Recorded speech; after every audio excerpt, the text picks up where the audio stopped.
आजोबा आजी असतील त्यांच्या मुलाचं मी ऐकलं की खूप भरपूर दारू पित होता. दारू पिता पिता त्यांनी तुमचं नाव ऐकलं, तुमच्याकडे घेऊन आले.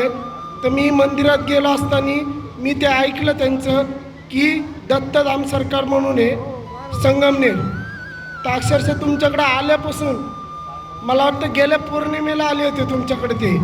तर गेल्या पौर्णिमेला आल्यापासून ते अन्न पण नव्हते खात. जसं तुमच्याकडे आले पौर्णिमेला आणि तुमच्याकडं आणलं त्यांना, ते तुम्ही जे सांगितलं की बाहेर जाऊन त्यांना जेवायला लावा, 6 महिने अक्षरशः ते अन्न खात नव्हते. मार झालं बरोबर. अन्न खात नसताना तुम्ही जे सांगितलं बाहेर जाऊन अन्न खात, त्यांनी अन्न खाल्लं आणि अक्षरशः आज 1 महिना झालाय ते दारूच्या थेंबालाही शिवत नाही. तशीच एक लेडीज त्यांच्यासोबत आलेली होती, त्यांना पण काहीतरी प्रॉब्लेम होता. दत्तधाम बाबा त्यांचा पण प्रॉब्लेम सरकार सॉल्व्ह झाला.